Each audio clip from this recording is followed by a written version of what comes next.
Delmar Almanac presents Arts and Times, the Eastern Shore's quarterly arts magazine and community calendar. Each quarter, we highlight regional artists who work and show in our area, as well as some of our must-see cultural and natural attractions. Erick Sahler is a serigrapher. That is, he creates prints using silkscreen. Erick's original limited edition prints are clean, stylish icons of uniquely Eastern Shore places, events, and culture. Lessons from an Eastern Shore art legend helped him get started. Growing up, I learned pretty much everything I ever needed to know about making art from Keith Whitelock. I took private lessons from him for 6 years, and Keith is still just one of the preeminent Eastern Shore artists of all time. His work just captures the beauty of Chesapeake Bay country because he knows it so well. He grew up in Mount Vernon and he lived it. Erick is a Salisbury native whose family goes back to the 1600s in the very neighborhood he now lives in. During high school, he worked at a local t-shirt business. Erick began cartooning as a child and was surprised when he found himself doing it for a living. A lot of t-shirts that I designed were cartoons because that was what was popular with the people that were selling them. And then when I got to the newspaper, which was a career path that I hadn't planned on, I thought I would go into advertising or something like that when I graduated college. But when I got to the paper, it was something the publisher said, you have a knack for this, you ought to give it a shot. So I did, and it was really, looking back on it, it was a short period of maybe 3 years. I think I did about 155 cartoons. But they did really resonate with the community, and people come up to me and say, really love those cartoons you do. And it's been, 7 or 8 years since I actually did them, but people remember them, so that's kind of nice. Erick makes no apologies for placing a priority on commercial appeal, but that does not mean that his creative process lacks magic.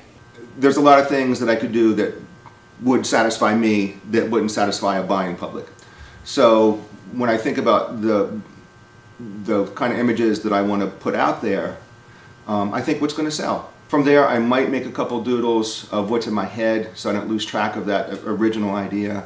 But then it's photographs, and it's basically, it's research for me. It's how does this thing look from different angles? How does it look in different lights? Because being a silkscreen artist, I'm not a photographer. It doesn't have to look exactly like it did the day I was there. I can take bits and pieces and put together something that may have never even happened. And a lot of my works, my City Park Bridge print, it's an angle that doesn't exist, but people look at it and they recognize it immediately. And then from that, I make a line drawing, a cartoon, basically, of just the lines in the artwork. And from that's what my stencils come from.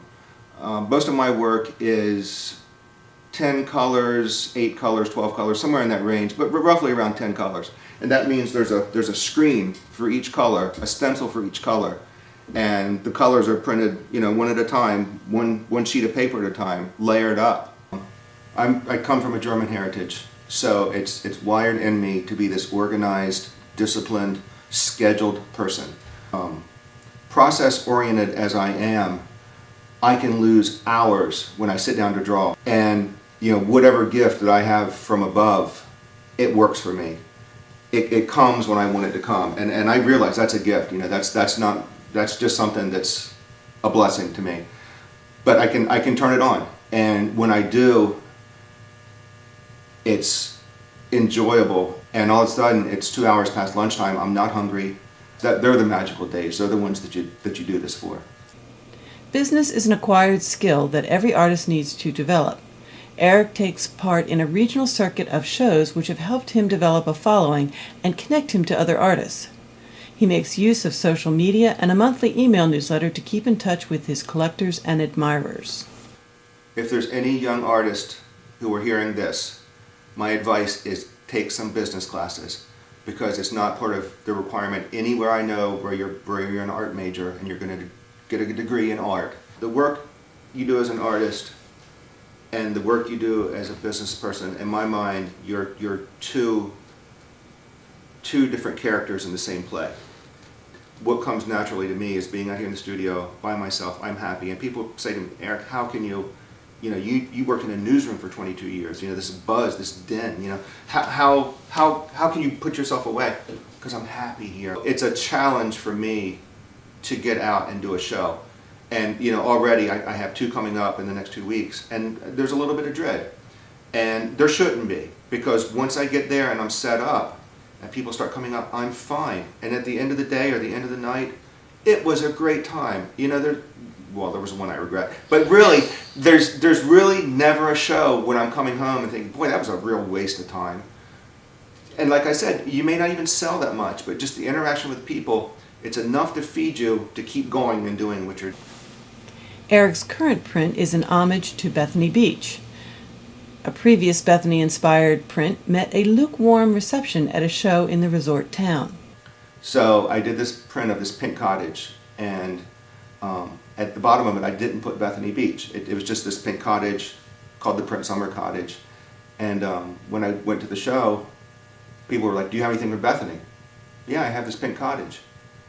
Do you have anything else? For whatever reason, it doesn't resonate with them. It wasn't their cottage. They lived in Sea Colony. You know, they had a condo, whatever. So I use that as a marketing poll question. You know, okay, well, what would you like to see?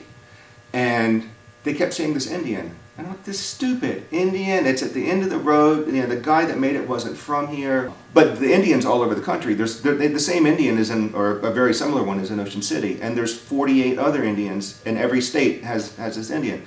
But for whatever reason, Bethany feels attached to this thing. So I just keep turning over in my mind this Indian. What am I going to do with this silly Indian, you know? And I went out to shoot it, and I'm out there dodging traffic. It's right on Route 1 and Garfield Parkway, and it's 8 lanes, you know, it's just complete mayhem. Flash forward, you know, I don't know, 6 months later, I'm doing a show Easter weekend in Ocean City. And I'm still thinking about this Indian, and how am I, you know, maybe a Volkswagen Beetle, that's kind of a beachy car. I shot one of those on the boardwalk during a parade, surfer guy going by, and I was like, maybe that, or maybe a Jeep, you know, Jeeps are kind of beachy. So I was sitting there making doodles, little sketches, and this lady comes up, looks around, really like your work. You have any Woody cars? Woody cars? What do you? She goes, you know, the old cars, the surfer cars. And boom, man, it was like, you got to put the two together, the wooden Indian and the wooden car.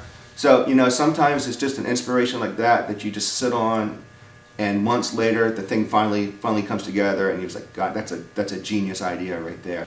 In order to preserve the value of the original run once it has sold out, the images are never printed full size again. Erick does make some of his more popular designs available as smaller prints, art cards, or mugs. Erick makes use of bright colors and sometimes humorous wordplay using his own vision to make ordinary scenes into collectible art. I try to find some unique, you know, Erick Sahler way of seeing and producing artwork of things that people have seen all their lives. And a lot of times, you know, you live here, you grow up here, you see Holloway Hall day after day, and you don't even see it anymore. It just kind of disappears. But there's a certain time of the year when there's flowers bloom out on the front lawn that it's a postcard. It's just the most beautiful thing in Salisbury. So that's what that image is. The one of the theater where Misty debuted. I can't imagine the summer of '61, when that movie debuted, I can't imagine the buzz, the electricity on that island in CHINCOTEAGUE. So I thought that's something that, you know, and it's been captured in photographs and people's stories. But I thought, you know, how would I do that? So I went out and I laid underneath the theater. So I'm like a child looking up. So I have this you know, perspective that goes up to the heavens.